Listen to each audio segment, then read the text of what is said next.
600 para todo el mundo es un coche muy entrañable, ¿no? Con el 600, pues la inmensa mayoría, por no decir la totalidad, de los españoles aprendimos a conducir con el 600.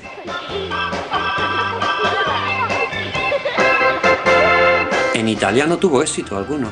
Es un coche totalmente desconocido y aquí en España fue un éxito total. Recuerdo que se llegó a llamarle el ombligo, porque todos tenemos ombligo, toda la gente tenía 600. Cualquier individuo español de más de 50 años le dice del 600, hombre, si yo tuve uno, o nuevo o viejo de cuarta o de quinta mano, y si no lo tuvo, pues se pega el farol de que lo tuvo. Y el que tenía un 600 realmente estaba orgullosa de tener un cochazo cuando era un coche, le llamaban utilitario y realmente es que era utilitario.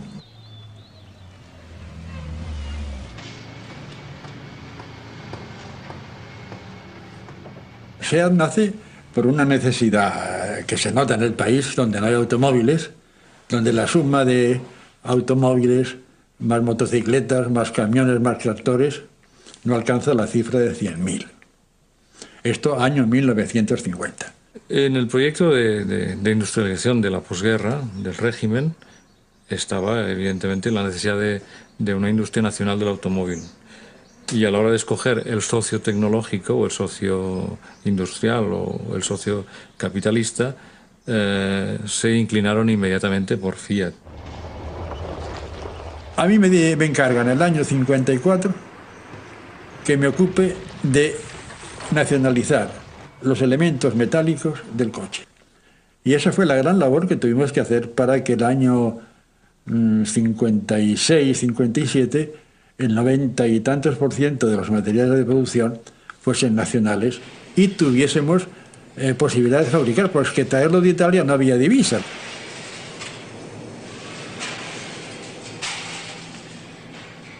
No se empieza por el coche popular en SEAT. Los primeros coches que se fabrican van dirigidos más bien a los sectores, digamos, que pueden comprarlos, que son los sectores económicamente bienestantes, con capacidad adquisitiva, y empieza a vislumbrarse la posibilidad de ampliar el público potencial que pudiera comprar coches SEAT a un precio más económico. Y ahí viene y empieza la historia del 600.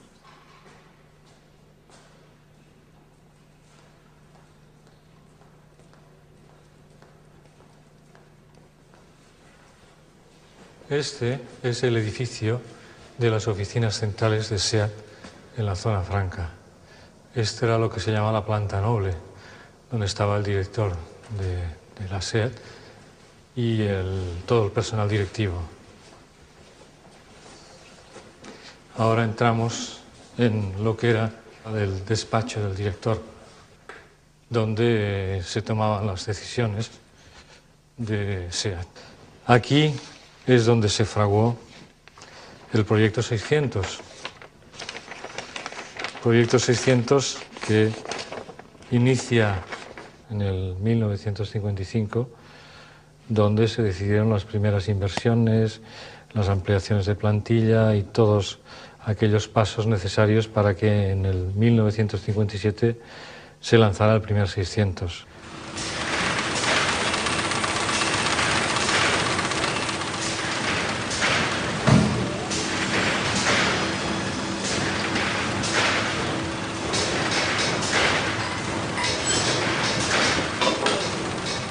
En 1400, que fue el coche inicial, estaba previsto el utillaje, la maquinaria, las instalaciones, para hacer 80 coches al día en 2 turnos de trabajo. Y el 600 se proyecta para hacer 300 coches al día. O sea, casi 4 veces más. Se incrementan las plantillas, se efectúan inversiones y eso conlleva la necesidad de dar cobertura a una afluencia de trabajadores que muchos de ellos vienen de fuera de Cataluña, de Andalucía, de Galicia, de Castilla, y eso supone crear infraestructuras dentro de una filosofía de la época, la filosofía paternalista, y desde esta óptica SEAT promueve la edificación de un barrio, el barrio de las viviendas SEAT, y con ello crean un cierto microcosmos, escuelas propias, las escuelas de SEAT, un ateneo, un bar. SEAT construyó una barriada en plan de viviendas económicas protegidas con subvenciones del Estado que resultan muy económicas de alquiler, pero no eran de propiedad de los que ocupaban la vivienda, sino con un módico alquiler, baratísimo.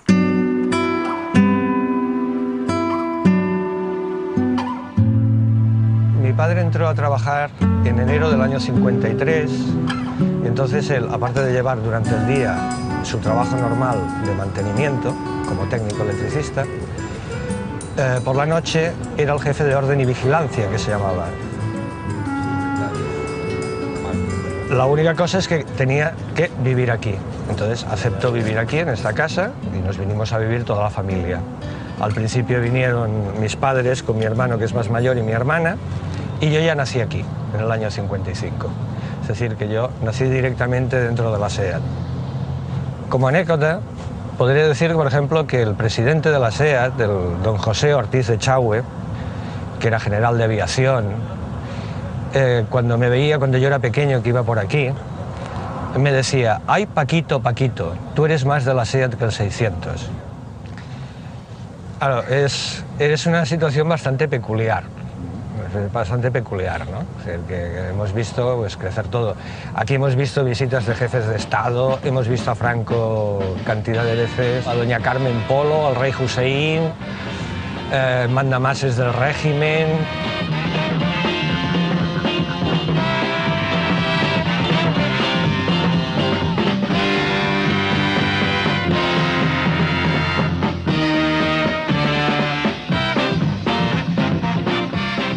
Y vivir aquí para un niño, o para unos niños, era bastante curioso, porque es que era como tener como zona de juegos toda una fábrica. Los domingos, que tampoco se trabajaba, podíamos ir por toda la fábrica en bicicleta, nos metíamos en todos los sitios, nos metíamos en los túneles que hay debajo, porque toda la SEAT está llena de túneles, bajábamos, hacíamos lo que quisiéramos, ¿no? Y era una vida bastante peculiar para unos niños de aquella época, ¿no? Vivir aquí. Y a la vez también estabas en contacto con el mundo fabril, con los trabajadores, y eso te da una perspectiva un tanto diferente, ¿no? No es como si hubieras nacido en una ciudad, en una barriada normal, estás viviendo dentro de una fábrica.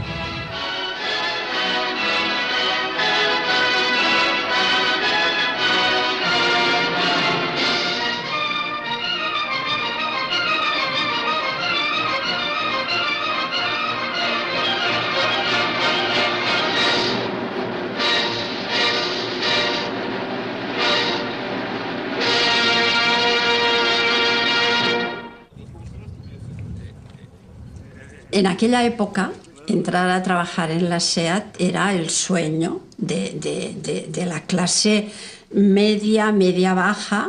Ya si conseguían que su hijo entrara en la escuela de aprendices, pues era una fortuna ya. Se encontraban que venían a la SEAT, les daban la comida, que costaba, me parece que era 2 o 3 pesetas, era simbólico. O les daban un bocadillo a media mañana, que les rompía el trabajo durante media hora, también gratis, que podían llevar a los hijos a la escuela, que la mayoría podía tener acceso a la vivienda. Coño, era un chollo aquello. Aquí una de las documentación que no podía faltar es la cartilla militar.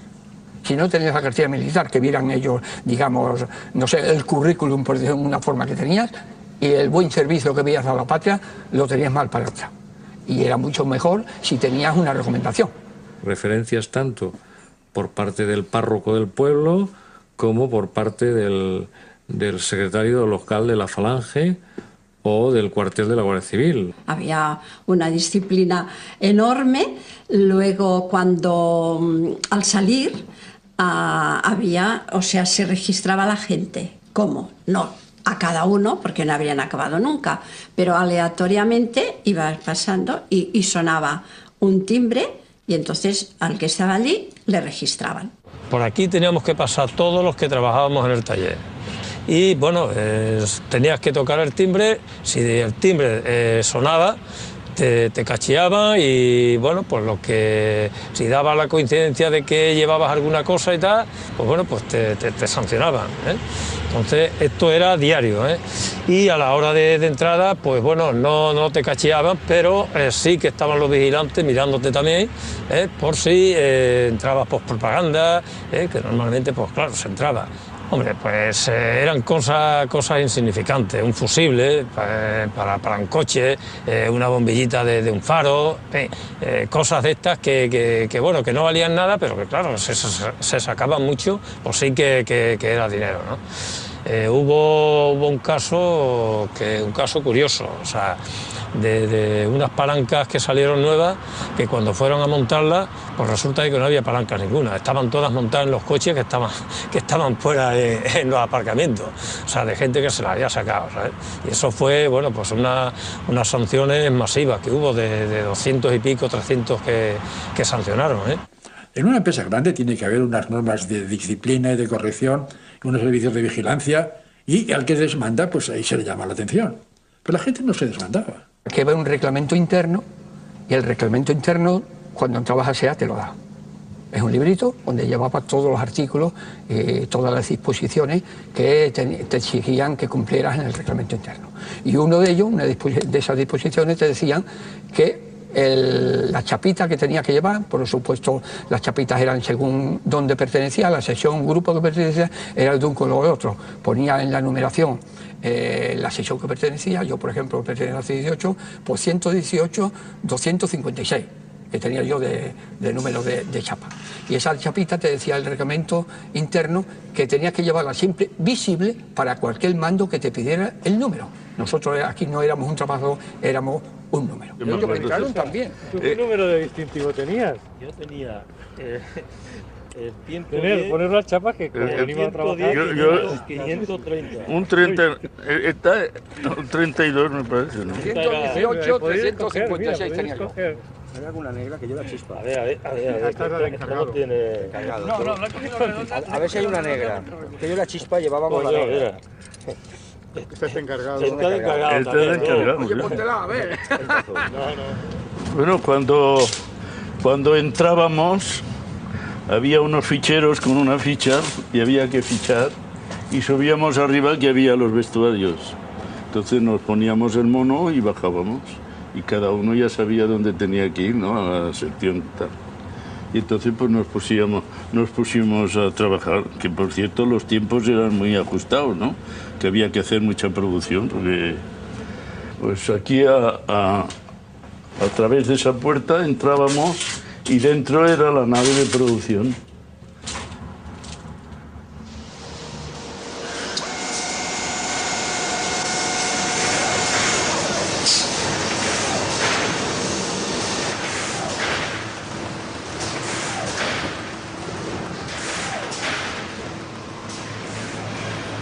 Pues que aquí que trabajarían por turno 1000 y pico de personas, todo lleno de máquinas y todas las cadenas funcionando, esto tiene una vida impresionante. Vemos esta desolación y es verdaderamente deprimente, ¿no? Da la sensación, como si cerráramos los ojos en esas películas o de esos reportajes que dan en la tele, de aquellas ciudades que han sufrido un bombardeo, ¿no?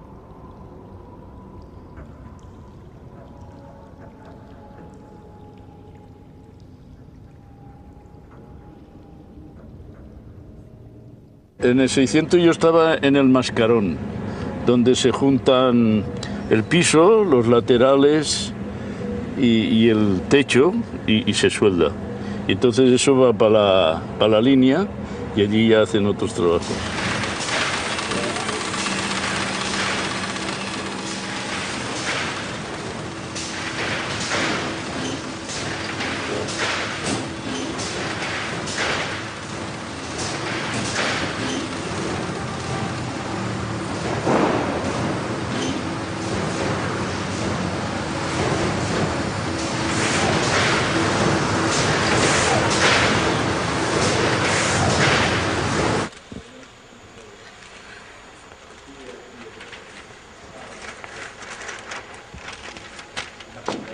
Se pintaba completamente todo manual, a pistola. Allí no había robo, era todo a pistola. empezando por la imprimación, ¿no? Salía de la cabina de imprimación, pasaba a los hornos, salía de los hornos, iba a la lija, se lijaba y una vez lijado y limpio, pasaba a cabina de color.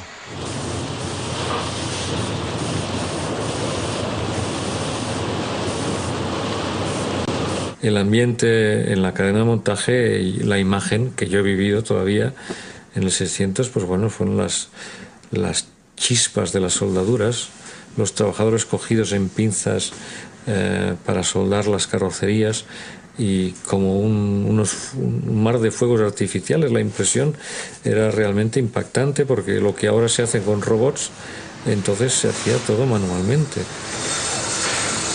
Incluso pues chapistería, todo era incluso el lija de, antes que entrar en el horno de secado, era todo pintado, todo con bombas de aquellas que había, lijado a mano, etcétera, etcétera. Por lo tanto sí que se tardaba para que saliera, desde que empezaba se montaba chapistería, bien digo, hasta que salía con el motor puesto y todo, pues se tardaba unos 3 días quizá, aproximadamente. Bueno, el tiempo de fabricación de un coche, contando la mecánica, la carrocería, la estampación y el montaje final, era del orden de 36 a 40 minutos, depende del tipo del modelo que fuese.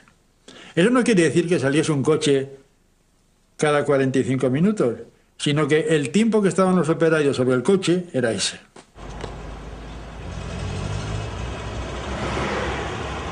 Estamos ante un SEAT 600 de la primera serie. Este vehículo yo le conseguí a través de una persona totalmente desconocida y se puso en contacto conmigo por si me podría interesar un SEAT 600. Pero bueno, hay tanta gente que me llama a mí para ofrecerme SEAT 600 que yo pensé que era uno más, ¿no? La sorpresa fue cuando llegué al lugar donde estaba este SEAT 600 y al verle, pues yo, la verdad, me quedé totalmente extrañadísimo porque yo no conocía ni siquiera este modelo. La llave de contacto esta es una llave original de entonces, de la época, y sirve para... tiene 2 funciones. Tiene la primera función es la de contacto y la otra función es el mando de las luces. De tal forma que al introducir la llave de contacto, pues la primera posición es contacto. Y ahora para arrancar el vehículo, pues tenemos que tirar de una palanquita que tenemos aquí abajo, que al tirar para arriba, pues arranca. Como ves, arranca la primera, como se suele decir en el 600. Y a continuación tenemos la siguiente posición, sería luz de posición. Pasamos, la siguiente posición sería luz de cruce y la última posición es la luz larga. De tal forma que es más fácil de encender y manejar las luces de este coche que un coche moderno. El mantenimiento de este vehículo es un mantenimiento simple. Es decir, circular muy poquito con él, porque circulo muy poco con él, y luego, pues cuando circulo lo hago, pues mimándole.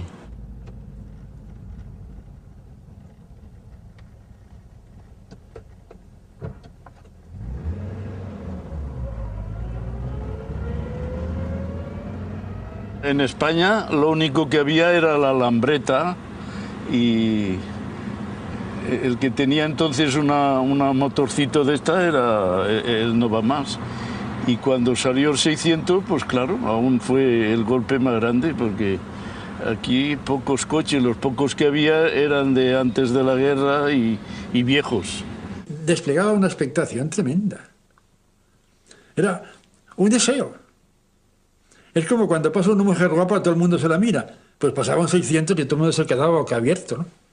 Porque pensaba, pues este puede llegar a ser mío, o una cosa parecida. Y había muchas veces que parabas en un sitio, aparcabas y la gente venía y miraba el coche. Y entonces tú le decías, ¿ves? Y aquí lleva el motor. Y esto, ¿ves? Esto no lo lleva porque lo hemos hecho nosotros para que vaya mejor. Y entonces la gente quería saber el cochecito aquel pequeñito, a lo mejor porque sonaba tan bien, porque era bonito, tener experiencia de lo que era un 600 en aquella época, cuando habían visto muy pocos coches. La gente se da cuenta de que con su nivel, en la clase media, puede aspirar a tener un coche que no ha tenido en su vida. Y de ahí nace la gran demanda, y un retraso pues, de 2 años y más de 2 años para tener un coche. Era muy difícil, había una lista de espera de 3 años en muchos casos. Si no había recomendaciones, claro, si había una recomendación a lo mejor se conseguía antes. El solicitante tenía que explicar un poco su historia y su currículum profesional, porque si era desafecto al régimen, pues no tenía SEAT 600. Entonces normalmente los que lo solicitaban eran hombres, porque las mujeres poco conducían y normalmente eran amas de casa. Si alguna mujer era la que solicitaba, probablemente es porque el marido no estaba en condiciones de pedirlo.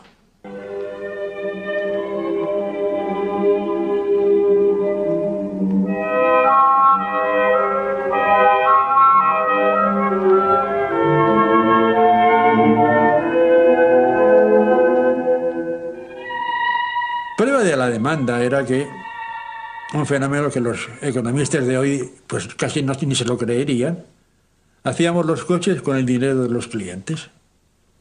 O sea, el que pedía un coche lo pagaba 3 meses antes. Y nosotros pagamos a los proveedores 3 meses después. O sea que no necesitábamos una perra para hacer coches. Esa situación se acabó con la saturación, evidentemente. Pero eso pone de manifiesto el ansia que había por tener un coche. Se hizo una picaresca que consistía en que muchos se inscribían como solicitantes y luego cuando tenían el coche lo revendían más caro. O sea que tenía un 600 que valía 64.000 pesetas, se pagaba en el mercado negro a 175.000.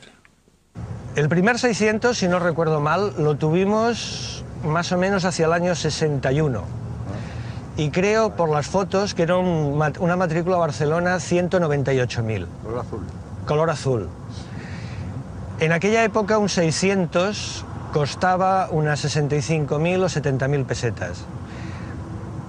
Hablando con los compañeros, contar que un peón de la SEAT en aquella época cobraba unas 2.000 pesetas al mes. En aquella época tener un 600 era todo un éxito, pese a que los trabajadores de la SEAT tenían la oportunidad de no hacer tanta lista de espera para tenerlo. Evidentemente la llegada del 600 fue todo un acontecimiento. Tuvimos coche antes que televisión. Lo primero que entró a casa fue el 600 antes que electrodomésticos como la televisión o como la nevera eléctrica.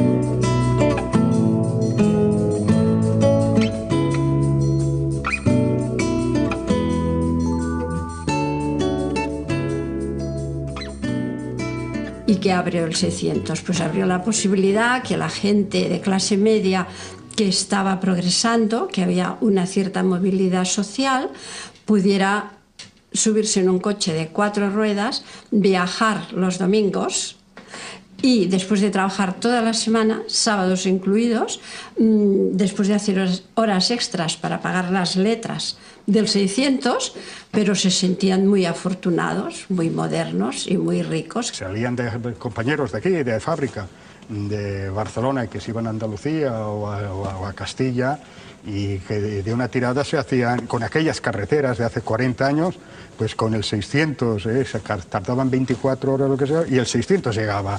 El 600 corría más o menos, pero el 600 siempre llegaba, no dejaba a nadie en la cuneta. Era un coche duro, un coche muy fuerte, fue un coche muy bueno.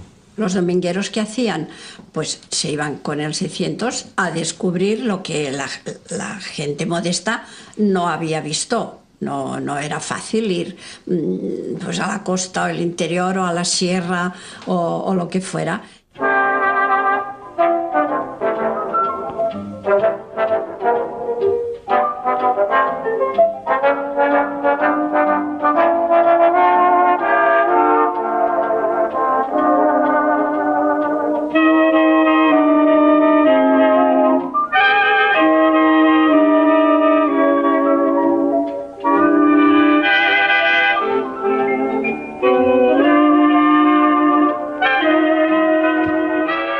Me sirvió para salir precisamente de mi casa, llevar a mis hijos al campo enseñarles a moverse por el campo, a correr y tal, vivir un poco en la naturaleza. El coche de los viajes a Andalucía con toda la familia y el canario y el perro, como dicen. El coche que más o menos le dio al obrero un poco de salida a la carretera. Yo hice un viaje entre Murcia y Cartagena con 11 personas dentro. Hay unos 45 kilómetros y hice con pequeños, niños, ¿no? Pero estábamos 5 adultos y 6 críos y fuimos. Y el Tibidabo, de verdad, lo subí con 9 personas. O sea que con el 600 han hecho virguerías, vamos. Servía lo mismo para ir a por hierba para los conejos, el que tenía una granja o el que tenía una huerta, que luego le pegabas un golpe de agua y te servía para ir al teatro o lo que sea. Era un coche para todo. Es un coche pequeñito, es un coche de muy poca potencia, pero se han hecho verdaderas burradas con el 600, ¿no? Yo he oído contar de un vecino que tenía una huerta y le acopló hasta unos arados para arar la propia huerta con el 600. O sea, eso ya, claro, luego decimos que el 600 se calienta.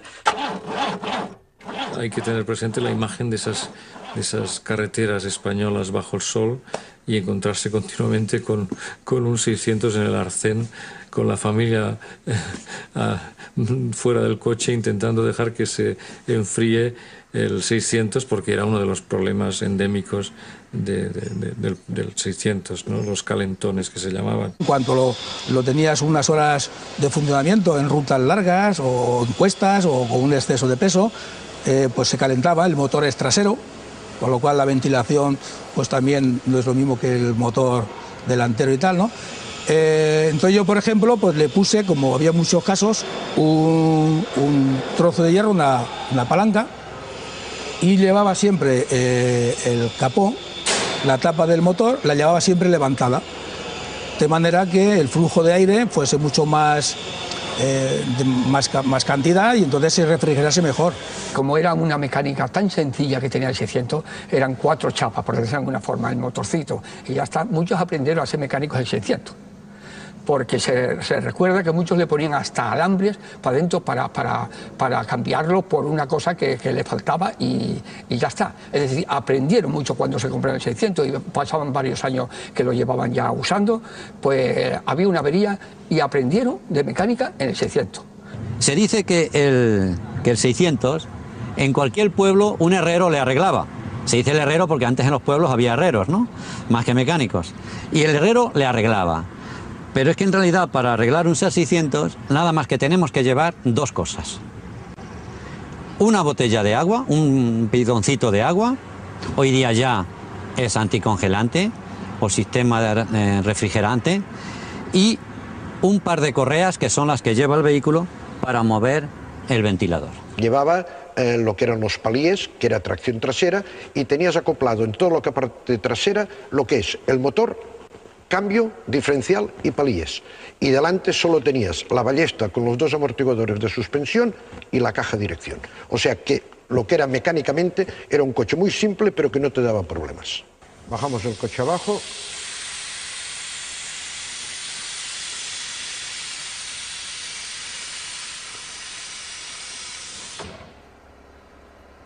Mi padre empezó a correr antiguamente con un Alfa Romeo y con un Lancia, con una Aprilia. Estoy hablando de los años 50, 52. En el momento que apareció un coche fabricado en España, que fue el 600, se dedicó a coger el coche y prepararlo y poder correr con el coche fabricado en España en vez de estar con coches del extranjero. Un 600 que de origen tenía 18 o 20 caballos, le llegábamos a sacar 40 45 caballos para que sean competitivos. Entonces hicimos todo el campeonato de España con 600, hicimos copas del campeonato catalán, hicimos gincamas, y dentro del palmarés en el año 60 hasta el 66, pues muchas victorias y muchos campeonatos.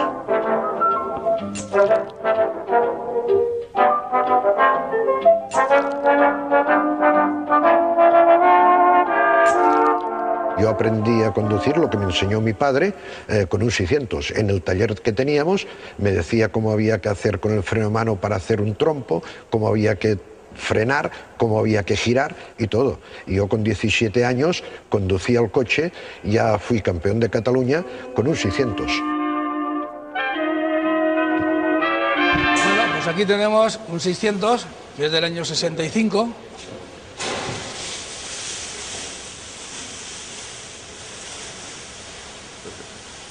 Abría de adelante hacia atrás y tenía un nombre que no me acuerdo muy bien cómo se le decía, pero tenía que ver algo con las señoras, por cuanto al entrar o al bajar del coche, pues es una postura un poco... Como había tanta hambre sexual, mucha gente, muchos de los hombres estaban locos cuando veían una mujer, empezaban a conducir ya las mujeres.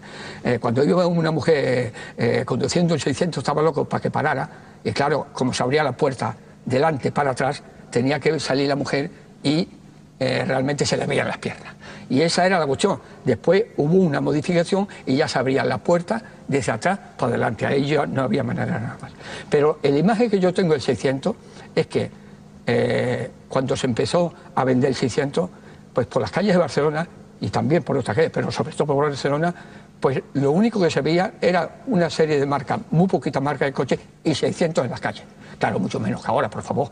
El 600 tuvo muchos nombres, ¿no? Tuvo nombres que se le conocían a nivel general, como el Pelotilla, la Hormiga, el Bragas, el Orejas. Es decir, esos son nombres generales. Pero luego, el que más o el que menos, casi todo el mundo ponía un nombre propio a sus 600. Realmente el 600 sí que es el símbolo de una época, porque justo cuando salió al mercado, que fue en 1957, es cuando el régimen franquista comenzó a abrirse al exterior. Hubo un tratado económico con Estados Unidos, se acabó el racionamiento que se padecía desde el final de la Guerra Civil. Y eso es lo que desde el punto de vista político significa un cambio trascendental en la política de la época de Franco. Más apertura al exterior, más libre comercio. Hoy somos 30 millones de españoles. Todo es más difícil y la vida, familiar hace 3 siglos, pueblerina hace 2, ciudadana hace 1, solo se puede hoy concebir a escala nacional, sobre la base firme de estos 25 años de paz y de trabajo.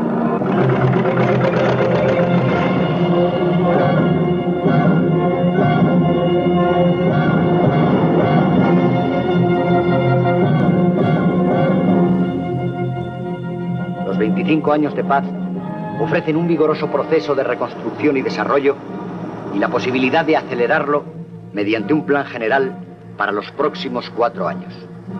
He aquí nuestra ambición: aumentar la renta nacional y proseguir las reformas estructurales necesarias para su más justa distribución. Objetivo 1967. Base de partida: la paz. Pasamos del carro con caballos al 600, pasamos de estar en plena posguerra a los turistas que empiezan a llegar a la Costa Brava o a Marbella o a la entrada de los primeros, digamos, suecas, al bikini. O sea, es todo un mundo de cambios que va en paralelo con la presencia o la expansión del 600 como vehículo de masas, ¿no?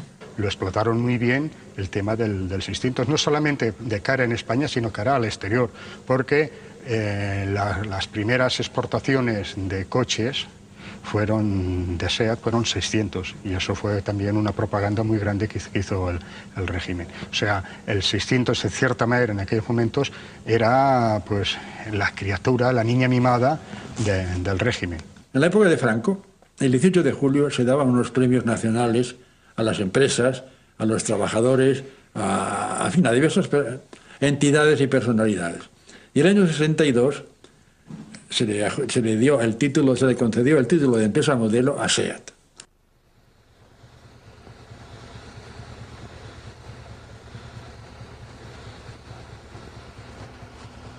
Estos actualmente son los aparcamientos de la factoría de la Zona Franca pero antes estaban dentro del recinto de la fábrica.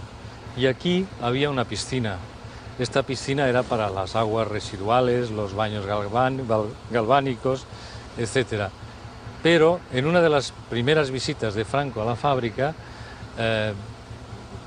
unos cuantos trabajadores de taller les hicieron ponerse bañador, les hicieron bañarse en la piscina que no era para bañarse, sino era para las aguas residuales, y quisieron dar la imagen de que era una factoría estupenda que tenía hasta una piscina para los trabajadores. En paralelo con los 600, la historia del movimiento obrero en SEAT va creciendo, y creciendo también con el incremento de producción. Quizá porque SEAT necesita mayor número de trabajadores, tiene que hacer contrataciones más abiertas, menos filtradas, y por lo tanto permite que gente, digamos, trabajadores que no sean, digamos, adictos al régimen puedan ser contratados en SEAT. Comenzó la cuestión política. Con los sindicatos y las comisiones, la cosa se complicó bastante en la relación, digamos, social entre empresa y representación sindical. En el año 57 hay una detención de un grupo de trabajadores que se organizaban clandestinamente, fueron despedidos. En el 58 hubieron las primeras huelgas, también hubo despidos, y luego ya fue un crescendo en el 62, y a partir del año 70 ya, digamos, se convirtió la SEAT, hasta entonces empresa modelo del régimen, en empresa modelo de los trabajadores. O sea que tuvo un efecto contagio, una influencia en el conjunto de Cataluña y también en el conjunto de España, las movilizaciones de los trabajadores de SEAT. A mí me detuvieron aquí por actividades políticas, y estuve del 70 que me detuvieron hasta el 77 que se consiguió la amnistía laboral.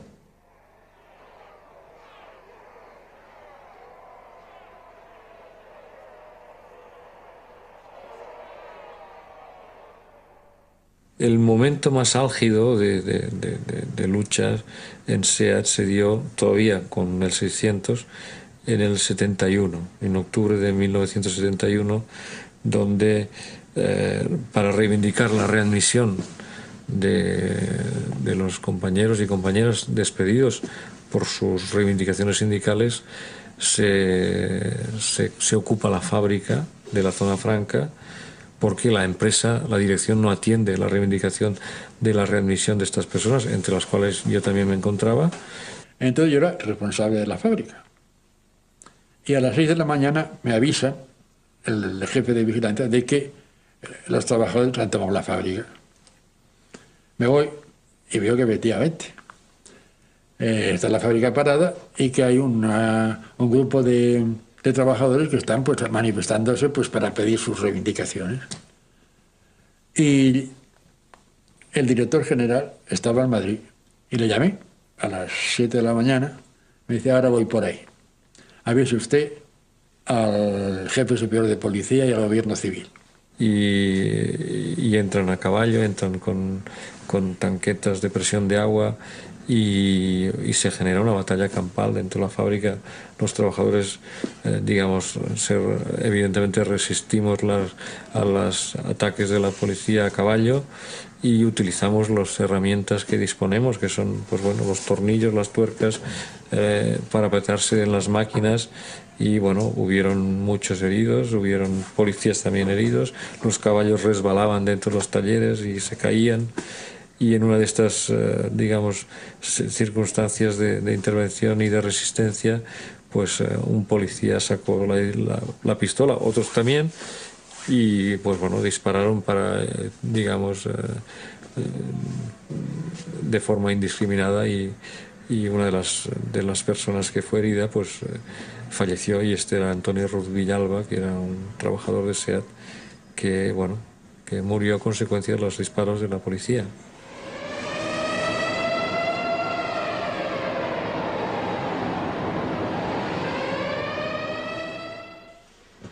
Este es el último tipo del modelo 600 que se hizo aquí en SEAT. Este es del año 73. Es de las últimas series. De las últimas series sobre el mes de mayo o junio del año 73. Ya las diferencias con el otro pues son bastante considerables. Los faros, tenemos este. ¿Ves? Este ya no lleva los aditamentos o los postizos que llevaba el otro, de rejillas, de escudos y tal. Este está tal como salió de fábrica.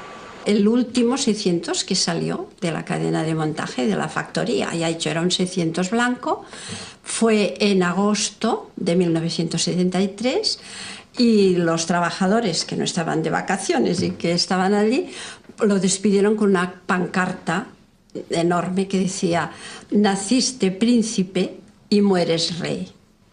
Evidentemente el 600 es una referencia, pero ya es una referencia de coleccionista o de amante del coche clásico, pero ya en el 73 yo creo que tecnológicamente estaba superado. Un hecho particularmente simpático tuvo lugar en el mes de junio en Madrid. Ello fue la presentación del coche 850 especial. Este modelo tiene en líneas generales la carrocería del 850 normal y el motor correspondiente al coupé de este tipo. Une pues a las características normales del 850 el nervio y la agilidad del deportivo. Y lo veía venir. Se estaban fabricando simultáneamente el 600 y el 850. Y la gente se decanta por el 850. Es elemental, ¿no? Yo considero que el 600 es un caso único en la historia del automóvil, porque han transcurrido 30 años y más desde que se dejó de fabricar y continúa circulando tal como era.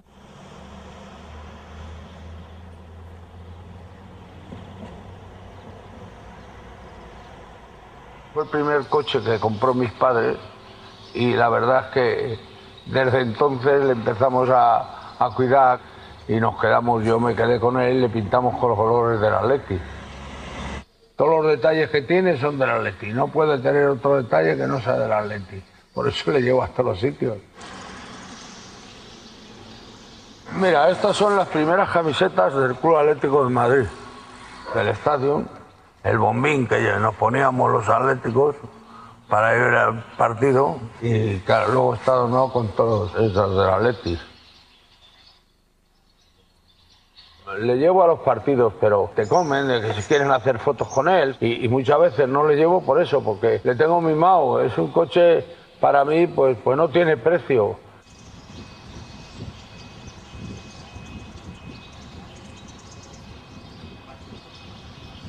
Y hoy precisamente es un coche que está valorizado y le pagan muy bien, le pagan de manera fuerte, ¿sabes? A mí me han llegado a ofrecer, sin yo querer hablar, claro, me han llegado a ofrecer el otro día 1,5 millones de pesetas por él. Y yo no le vendo, si yo esto es mi alhaja.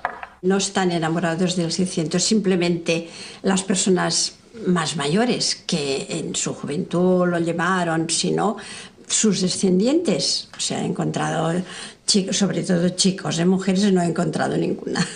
Chicos que enamorados de sus 600 y porque era del padre o del tío o de lo que fuera. O sea, que realmente sí que levanta pasiones. Hay gente que está loca por el 600, es decir, hay incluso gente que se pasa todo el tiempo que tiene libre haciendo cosas al 600, bien tuneando el 600, reparando el 600, es decir, le tiene tanto cariño al 600 que si le dicen que tiene que prescindir de algo, prescindiría de cualquier cosa antes que del 600, ¿no?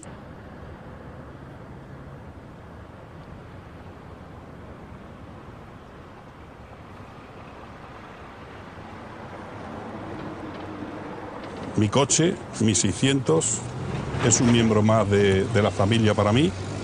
Aunque lo veis cómo está decorado y cómo tiene la cantidad de detalles, aún así he querido que conserve todo lo que es 600. Es decir, no he querido desfigurarlo, sino que todo es 600. Incluso he querido guardar en las ruedas el aro blanco, que en aquella época se llevaba mucho en los coches de aquellos tiempos, y le he querido mantener ese aspecto antiguo del coche. Todo el interior es moqueta también hecha a medida. Tiene un volante especial como es este, porque evidentemente no es el volante del SEAT 600. Tiene un mueble antiguo, un radio antiguo también, una Philips. Voy a enseñaros el motor, que aunque, como se puede apreciar, está un tanto singular, decorado, pero es un motor 100% SEAT 600. Hay algunas cosas curiosas dentro del motor, por ejemplo, como puede ser esto, que simplemente son tapones de botes de colonia. Estos detalles de piedras preciosas, que hay en infinidad de ellas en todo el motor, y también dentro del motor van las placas, 20 o 20 y tantas placas de premios o concentraciones, pues que me ha parecido bien colocarlas en este habitáculo y tenerlo ahí como algo curioso del coche.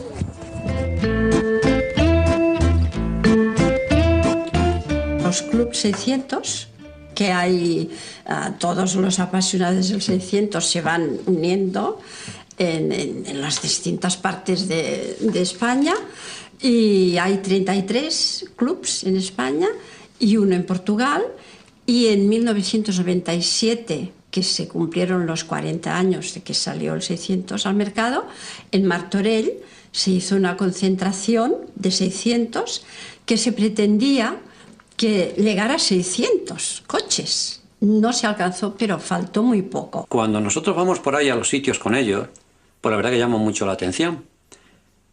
Pero yo siempre he pensado, bueno, llama la atención a los mayores. Es algo que se comprende por los recuerdos que trae a la gente, lo clásico de la gente. Yo tuve uno, yo tuve esto, eso es lo clásico, ¿no? Pero la pregunta mía es, ¿y los niños? ¿Y los niños de 4 o 5 años? Esos no han conocido nunca un 600. En muchos casos es la primera vez que los ven. Y les sigue llamando la atención exactamente lo mismo. Luego, yo siempre digo, el 600 tiene algo especial.